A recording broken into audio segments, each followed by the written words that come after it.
Welcome everybody for our South Asia Center lectures.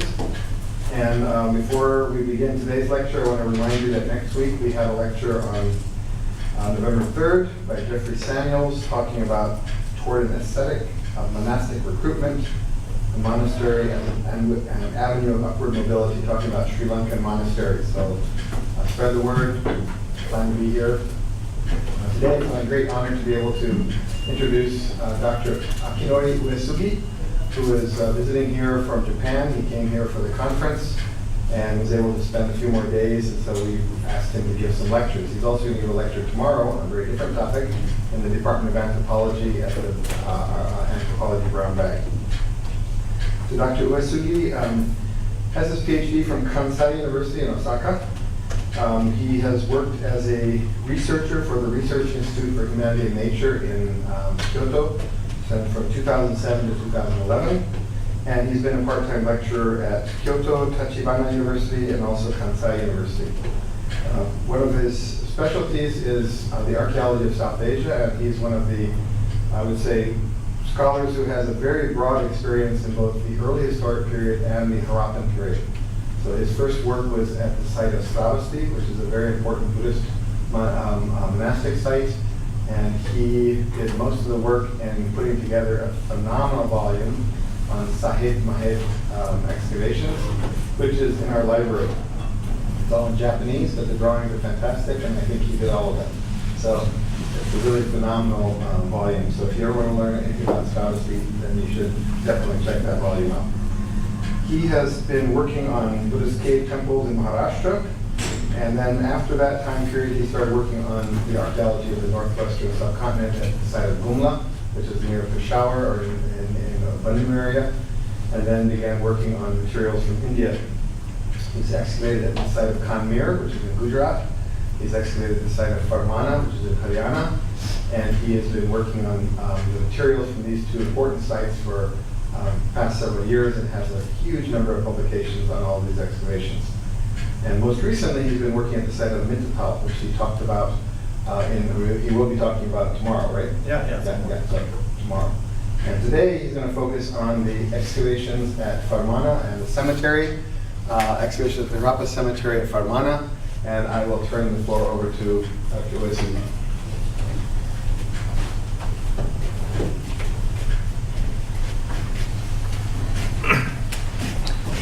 Thank you very much, Professor Kenaya. To give them the very good, introduction for me. So, I am very much honored to be here to talk on my work today. So, today the title of my presentation is the excavations at the Harappan cemetery at Farmana, and actually through talking on the Farmana cemetery, I will show you some clues, information on the relationships between the Harappan local cultures in the Ghaggar plain, Haryana, India.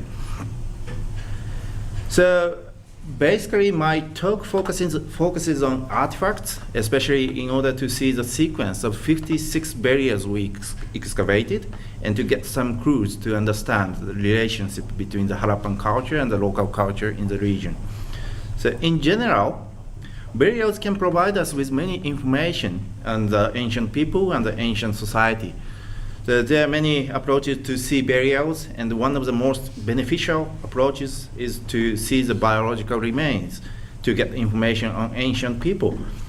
However, my talk here is not concerned with the biological remains, but focuses on artifacts we found from burials as grave goods. So this kind of approach can also give us many insights which you cannot get through the biological remains. Oh, just a minute. Oh, sorry. So I'd like to say thanks to many people, especially to Professor Vasant Shinde, from Deccan College, who gave me a chance to work on the pottery or some other artifacts from the site of Farmana. Oh, just a minute, sorry. My file is not working on this computer properly, so I'm very sorry for that. Where is my... Okay, and I am also thankful to the Professor Manmohan Kumar and Dr. Vivek Dangi from Maharishi Dayanand University in Rohtak, who supported my work, on the Farmana materials while I was working on them.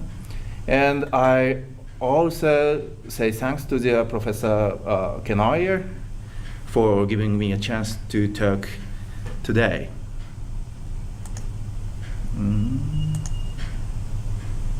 Okay, the site, this is a general map of the Indus region. The blue rectangle shows you the area where I am working. And this is a closer view of the region. So here is Harappan, where the Professor Kenoyer has been working for more than 20 years.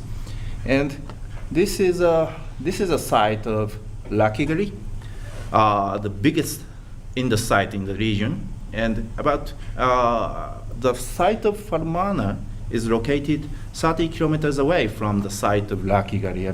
The biggest site in the region. And I worked not only at Farmana, but also at several sites in the region, like Ghaggar, this one.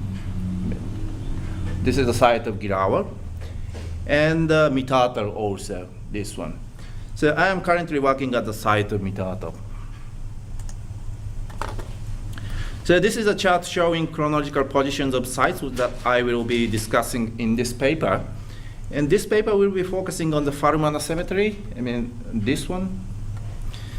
But I will also refer to some sites around the Farmana cemetery in order to better understand the relationships between the Harappan culture and the local culture in the region.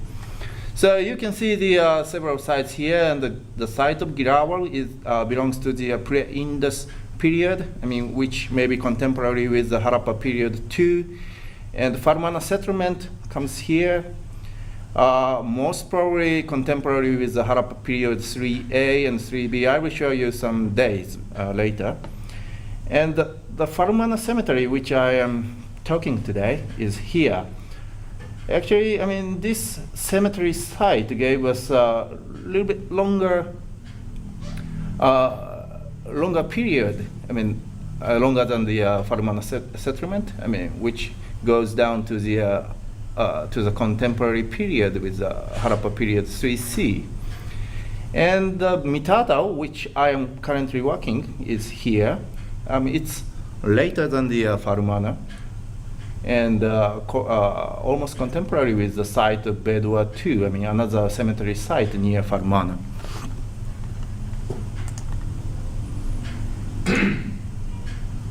So Ghaggar is a pre-Indus site 15 kilometers away from Farmana. We excavated this site in 2007 and found a number of pits and 2 pottery kilns.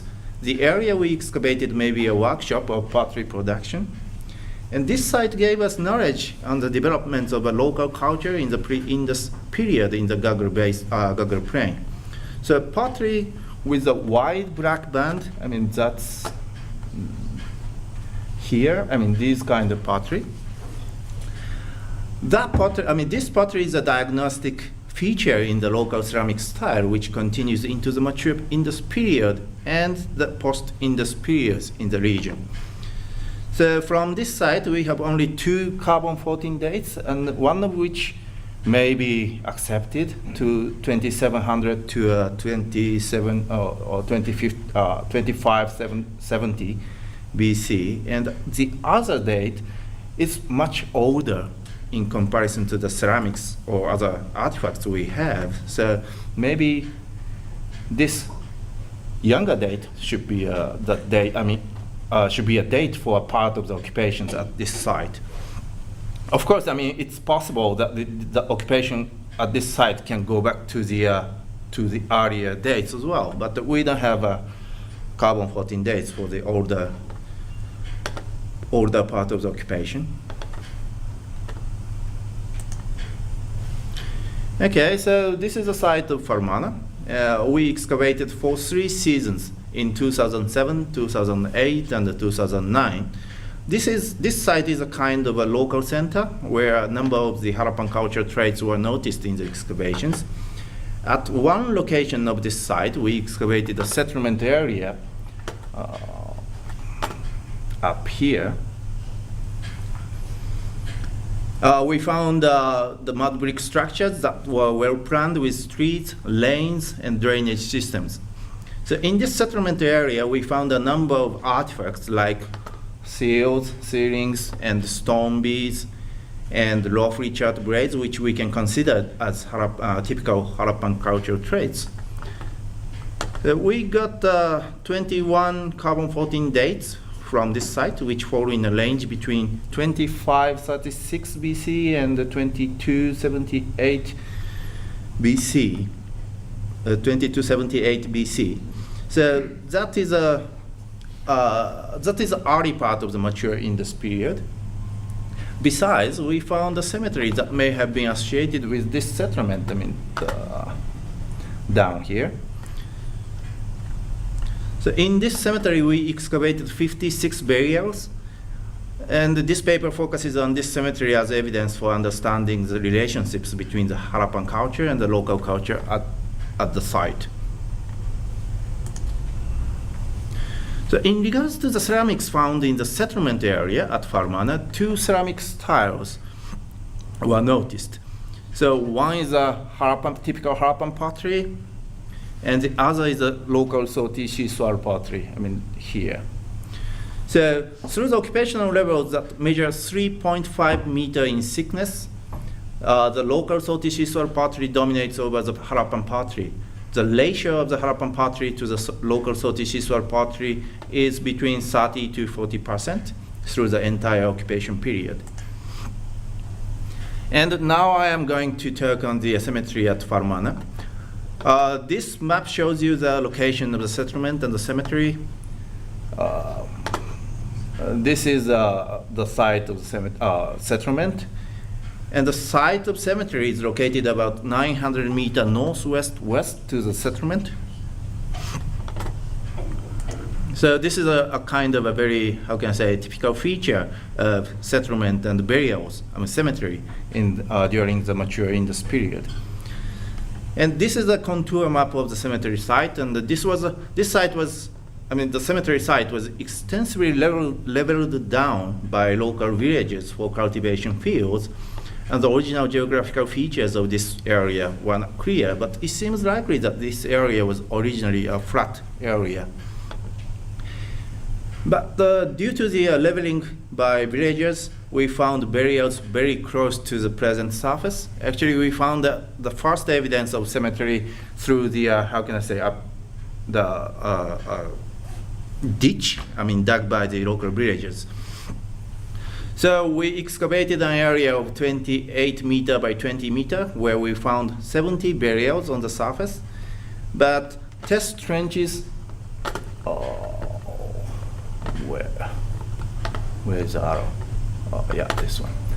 So these test trenches confirms that this cemetery spread over the area of 200 meter by 200 meter in original.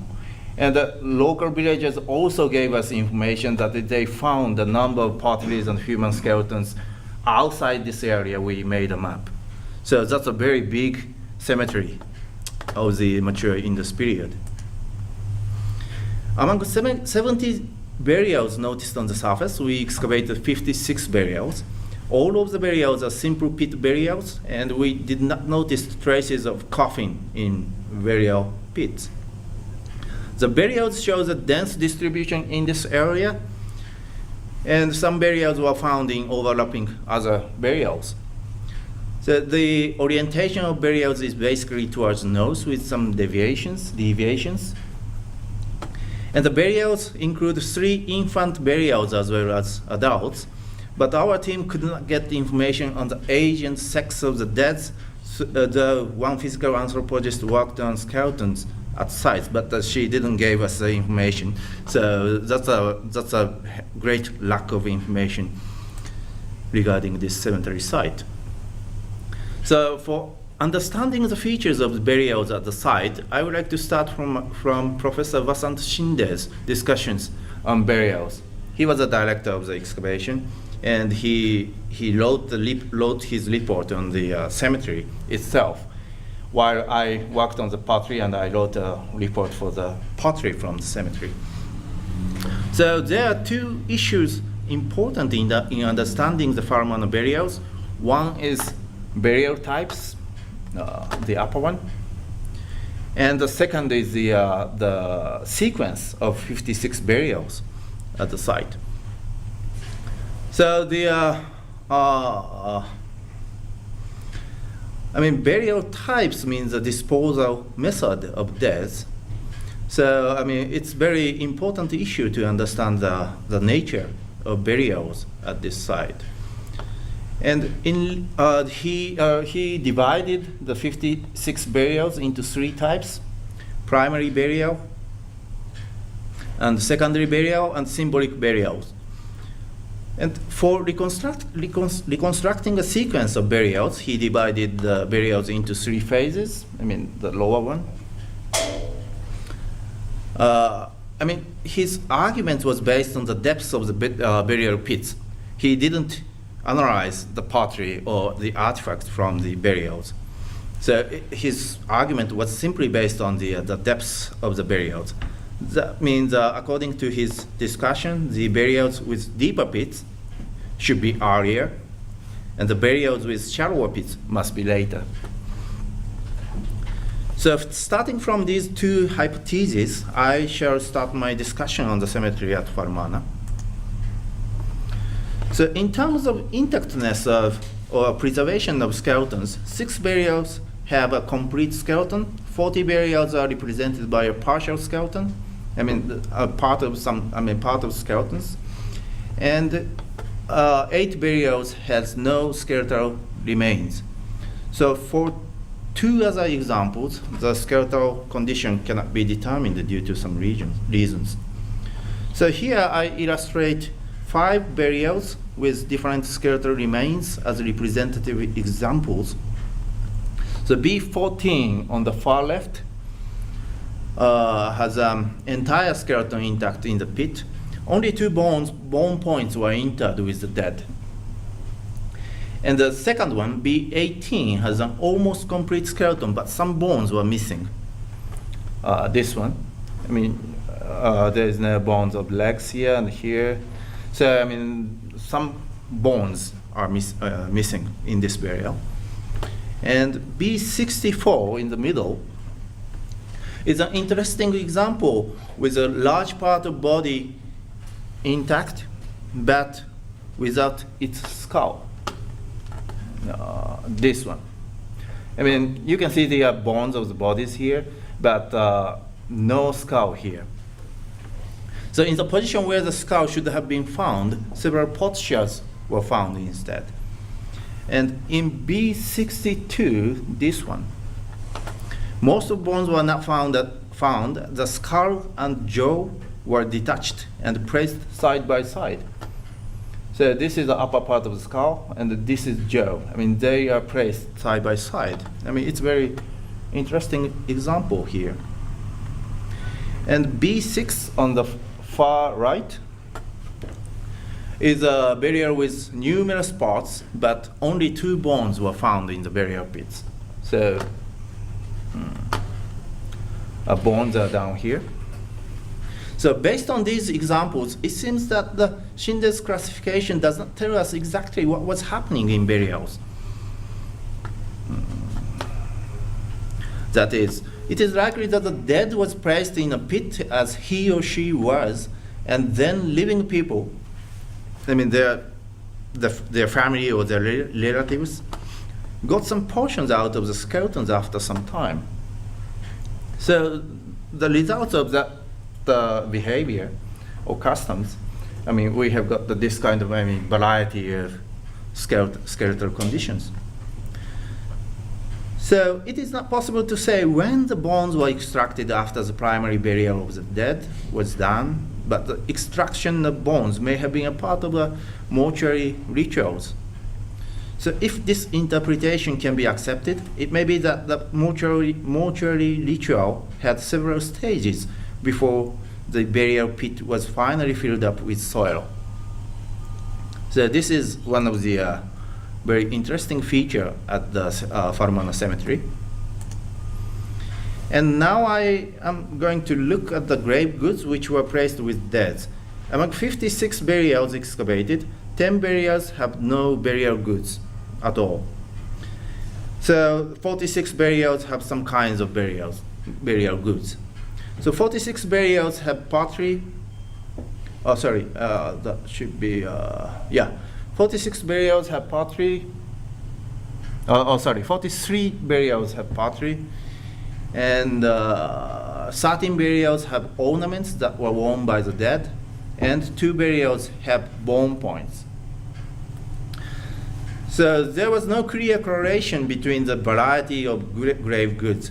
Some burials have a number of pottery, while others have ornaments with a few pottery. And there are also some burials which have both numerous pottery and ornaments. So these photos shows you the condition of burial goods.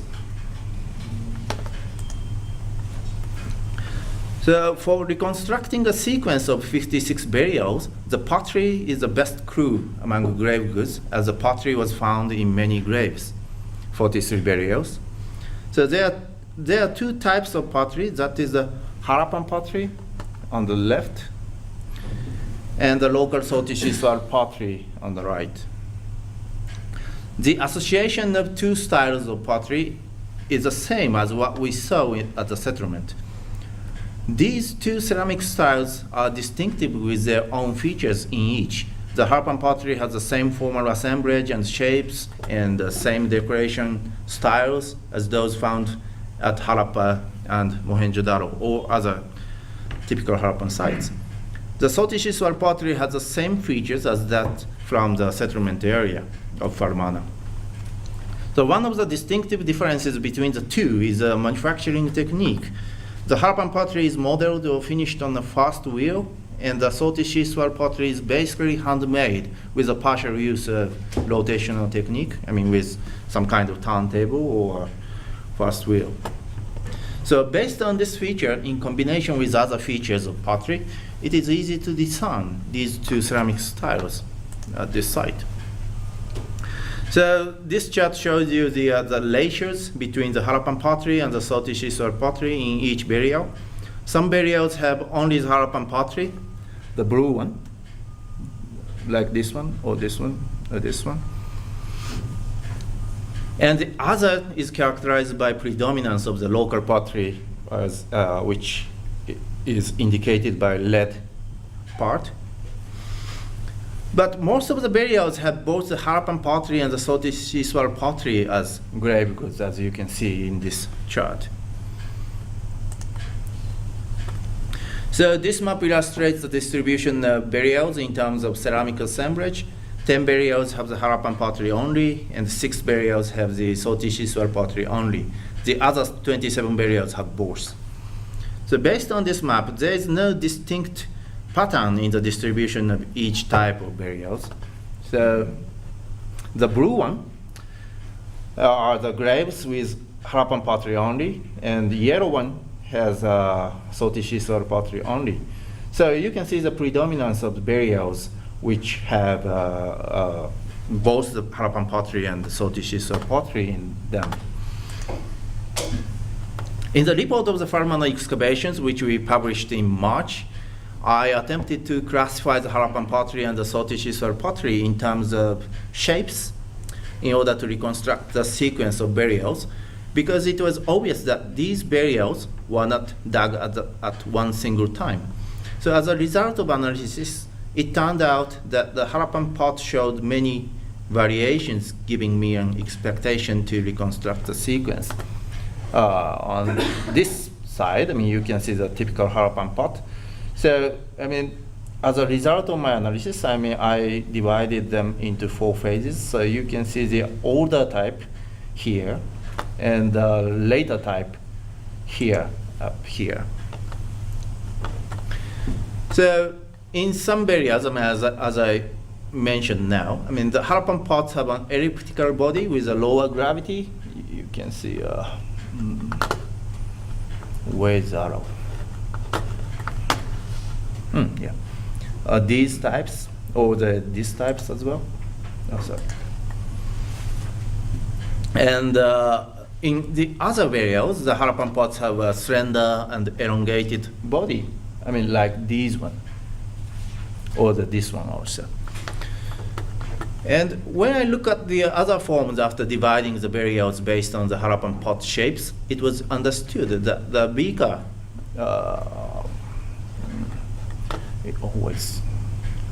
this type of beaker. I mean, sorry. The beaker also have a clear formal variations, each of which is specifically associated with a specific type of the Harappan pot.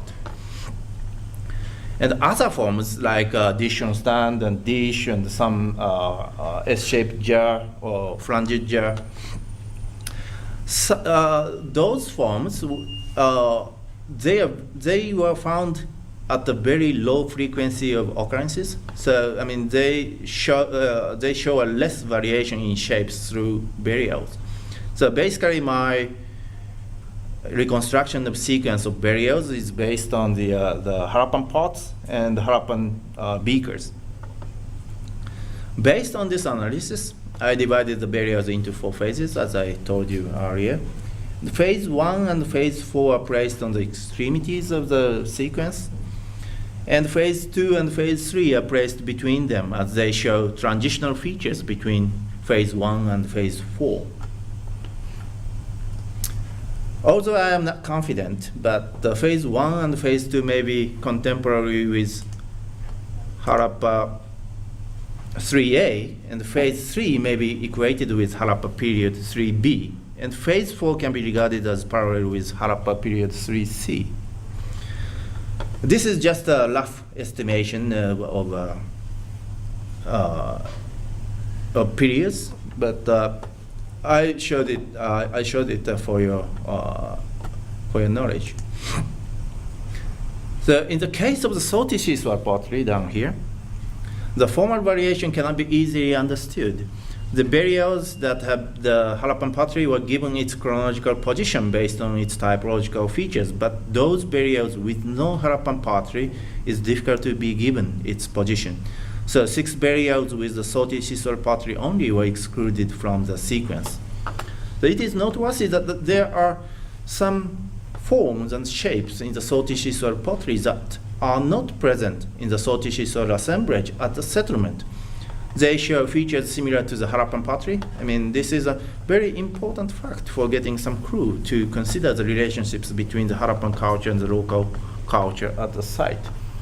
So you can see S-shaped or S-shaped jar with a flange on the limb. I mean, these one with reeds, and this kind of dish on stand, and this kind of beakers.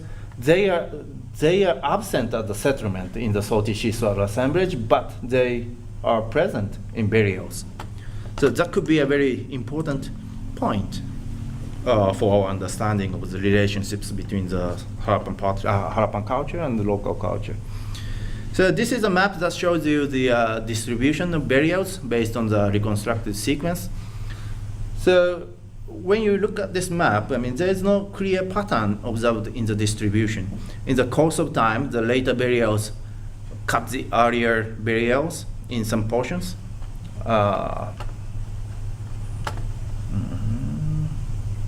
Like this one and this one. I mean, here the 4 burials cut with each other, and here there are 2 burials, and this one or this one. So these overlapped burials also confirms the sequence reconstructed based on typological features in my analysis.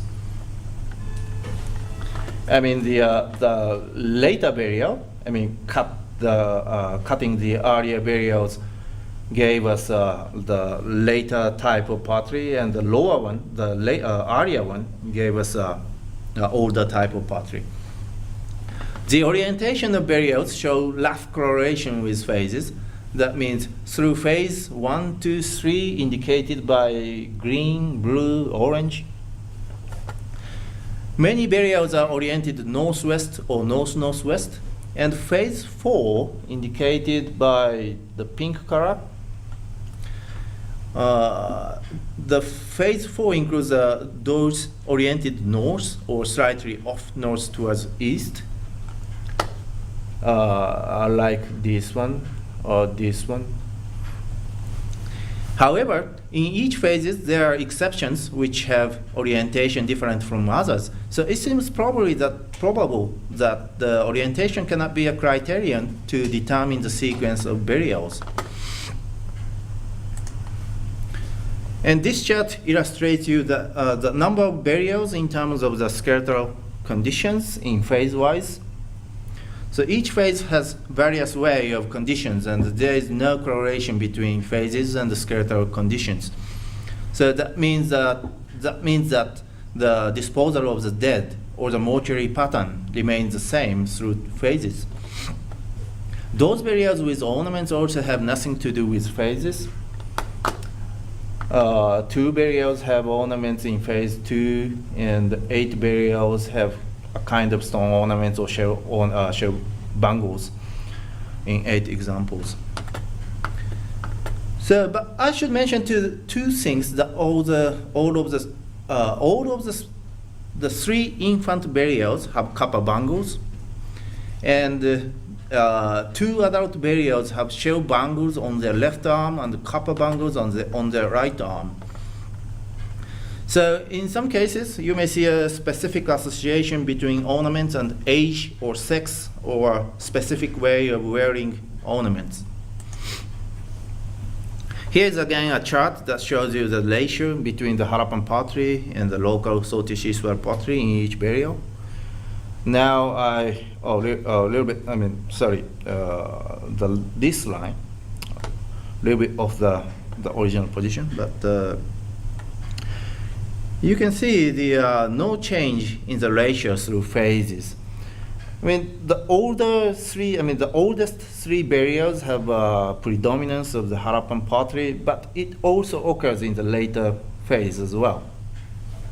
So there is no clear correlation between the ratio of Harappan pottery and socio-cultural pottery in phase. And so, I mean, the use of both the Harappan pottery and the socio-cultural pottery should be one of the distinctive features at the Farmana cemetery. So, as noted before, some socio-cultural pottery have formal features similar to the Harappan pottery. I mean, these are the examples. So, these are the interestingly, these forms and shapes in the socio-cultural pottery are not present at the settlement, as I told you before. And therefore, we can understand that these similarities were a result of imitation of the Harappan pottery by the socio-cultural pottery, and the imitation of the Harappan forms by the socio-cultural pottery is a distinctive feature in the cemetery. So, I mean, now I am summarizing my presentation. There were 2 styles in ceramics consumed at Farmana, both in the settlement and the cemetery. That is the Harappan pottery and the local socio-cultural pottery. I mean, you can see a very distinctive style of decoration. I mean, this is the Harappan pottery and this is the socio-cultural pottery.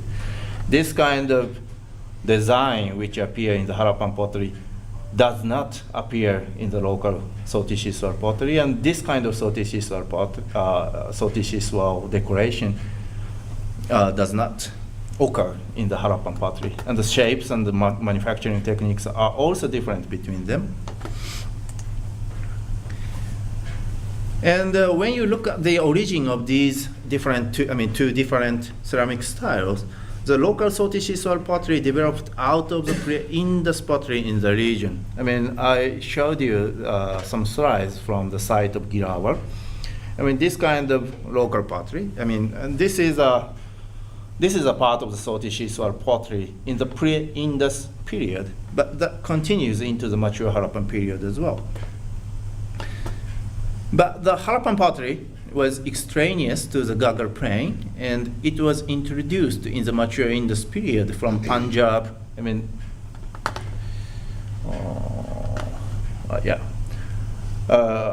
The Harappan pottery was introduced from this area to the Ghaggar plain, or the Sind region, maybe the area from where the Harappan pottery dispersed to the Ghaggar plain.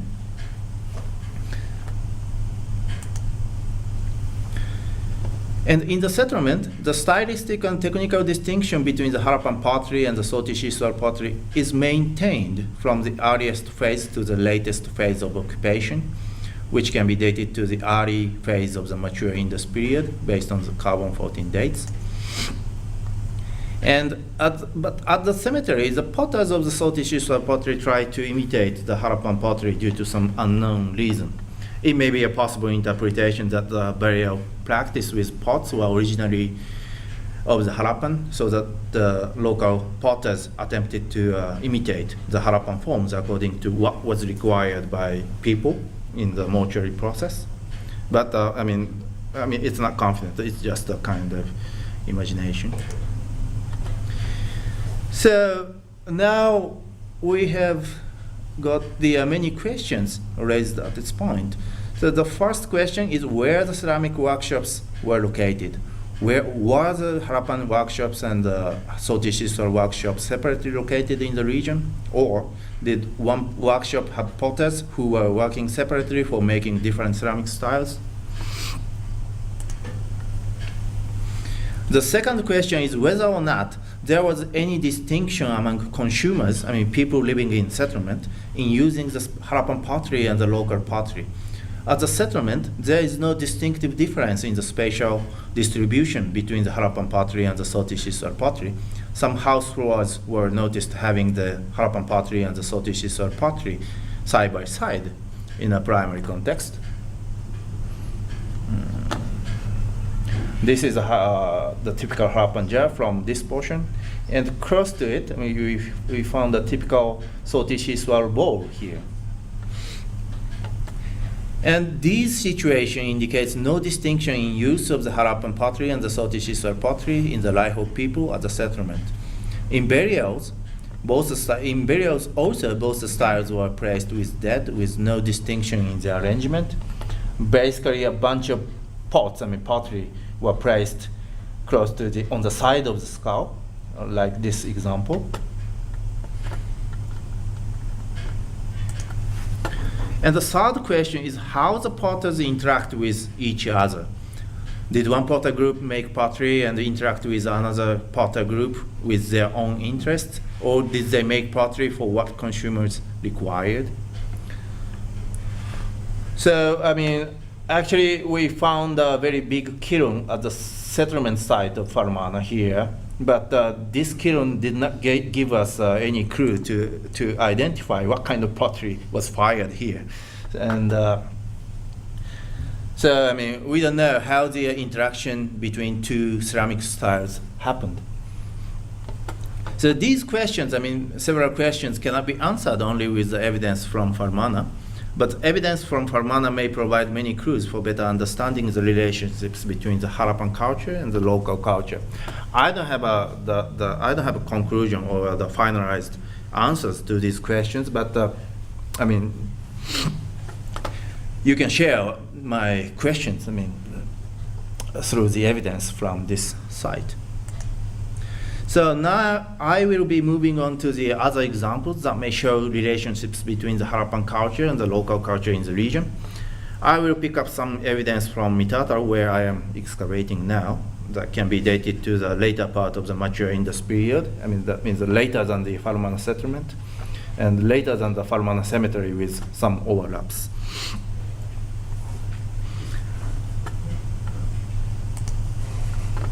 So this is a cross-section of the highest mound of the site, Mitato. The lowest occupational level can be regarded as contemporary with the uppermost level of the Farmana settlement. This part of the occupation. And upper levels of this site, of this mound, can be dated to the later part of the mature Indus period or around the end of the mature Indus period, this portion. So we have got the only two dates so far, this one and this one, but that fits with the dates from Farmana settlement as well. And at Mitataro also, like Farmana settlement or the cemetery, the Harappan pottery and the local pottery were consumed side by side at the site, and each of them has their own features, just like the pottery from Farmana. And in the lower occupational phases, the two styles are distinctive from each other in forms, shapes, paintings, and manufacturing technique. But towards upper levels, interstylistic exchange of features occurs, as I show you on this slide. This is a Harappan pottery, and this is a local pottery. You can see, they share the same painting motifs, like this one and this one, or this one and this one. These two also have the same painting pattern. Basically, this kind of painting motif or this kind of painting motif does not occur in the Harappan pottery from Farmana. That means the early part of the mature Indus period. But in the later phase of the mature Indus period, a kind of interstylistic exchange of traits happened. So finally, I will take an example of Bedwa 2, another cemetery site near Farmana. That is a late mature Indus to early post-Indus cemetery site. This site is situated just 2 kilometers north of the Farmana settlement, but the contents or dates of the cemetery is later than the Farmana cemetery or Farmana settlement. It's almost contemporary with the Mitato. Although this site has not been excavated, unfortunately, the pottery collected from the site shows a distinctive style which have both the Harappan and the socio-cultural elements together. The pottery has features similar to the Bara pottery, one of the ceramic styles that starts in the later phase of the mature Indus and continues to the post-Indus period in the Ghaggar plains. The Bara pottery itself has features both of the Harappan and socio-cultural pottery together. So these evidence may indicate that the Harappan pottery and the local pottery, socio-cultural pottery, merged and created one new ceramic style towards the end of the mature Indus period. This is the final slide. So this chart illustrates the relationships between two different ceramic styles in the Ghaggar plains from the pre-Indus to the post-Indus Harappan period. The socio-cultural pottery developed in the pre-Indus period and continued as a local pottery into the mature Harappan period. And in the mature Indus period, the Harappan pottery was introduced into the region, this one, and started coexisting with the socio-cultural pottery in the region or specifically at the sites as well. So they were simultaneously consumed at the sites and started interacting with each other, indicated by this kind of arrow. Through time, the interaction became stronger and finally merged into a single ceramic style. So this phenomenon should be interpreted as a socio-cultural event during the mature Indus period at both the production and consumption levels.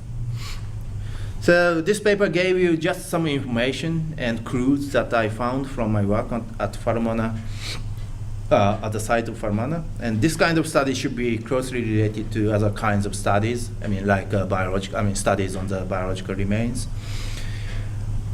Then we can get a better understanding what happened between people and in the society of the mature Indus period. That was a very dynamic cultural phase in the South Asian history. Thank you very much.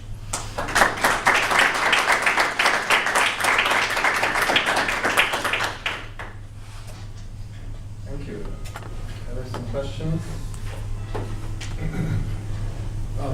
You addressed, or at least I thought you did, and if I get something wrong, I apologize. when in your examination of this local Sothi style over time, you see Harappan stylistic elements Yeah. kind of becoming incorporated into it. Yeah. Do you see, or have you looked at the reverse? In other words, Harappan forms Yes. becoming more Sophiized, so to speak. Yes, actually, I mean, even at Farmana, I mean, there is a very little evidence of such a kind of, how can I say, exchange from the Harappan pottery to the Sothi schistosol pottery. Was limited at the site of Farmana, but Mitata, we are finding many local pottery having Harappan traits as well. So, I mean, the interaction is, I mean, bilateral, not on the single way. Okay. Yeah.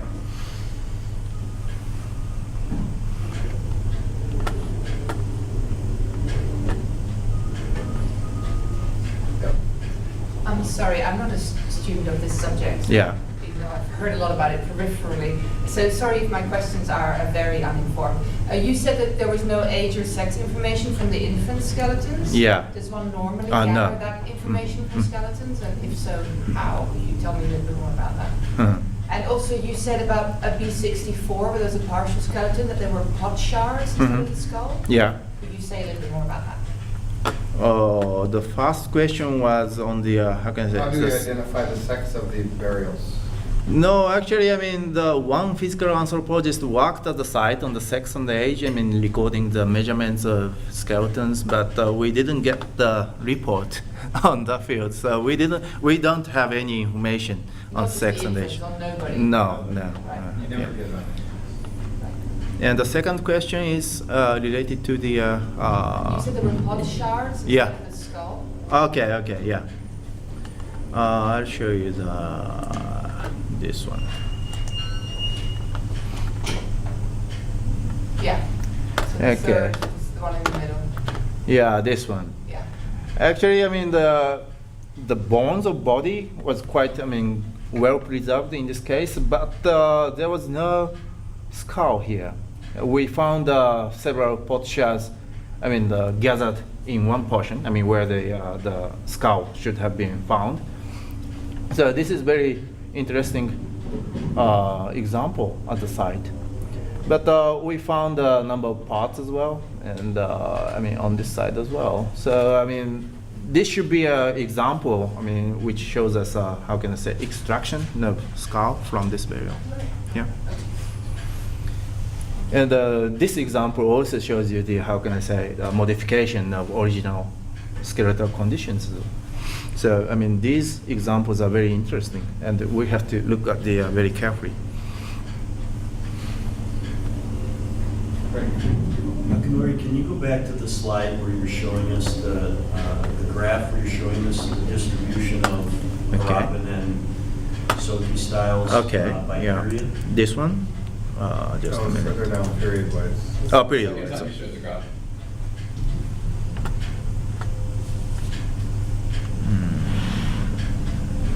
It should be this Yeah. one, Yeah. right?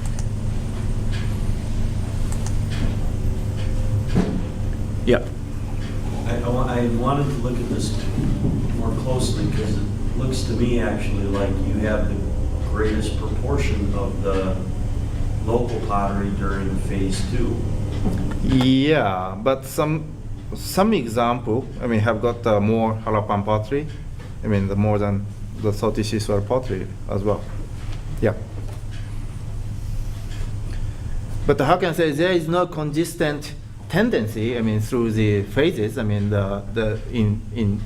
for example, the phase 1 have got the more Harappan pottery, and the phase 4 have got the more Sothi schistosol. It's not the case actually. But remember he said phase 1 and 2 were 3A and were Yeah. Yeah. But it still looks like, at least from this graph, and maybe I'm mistaken, but the first thing I noticed, it does look like proportionally you've got most of it in phase 2. Mm-hmm. And then it doesn't, I mean, I guess there's more of it in phase 4, but it doesn't really look like it's, the local stuff is increasing Mhm. that much over time. Is that correct? No, I have no idea at this moment. I have to work more and more. Okay. And then I had another question too. You were talking towards the end about trying to identify or understand how they were where and how they were being produced, whether you had Harappan workshops or Yeah. separate Soki workshops. Mhm. Has anybody looked at the paste of the ceramics yet? Or is that something? Yes, I mean, yeah, I am planning to do do analysis on the clay, I mean, used for the Harappan pottery and the socio-cultural pottery, but I have not done yet. Okay. Yeah.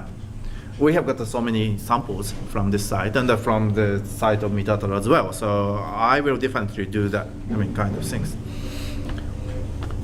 But actually, I mean, with the naked eyes, there is no clear distinction in clay. Yes, please. Since some of us were at the conference and we heard Ben Valentine's paper, Yeah. and then there's something that was in Hindustan Times that Mm. Shinde put out that says that Farmana shows local women being married into the community or something like that. Did you see that article? No, I have not seen that. Okay. Well, I'm just curious because, I mean, we still not sure if if they are females, number Mhm. one, that he was analyzing. Mm-hmm.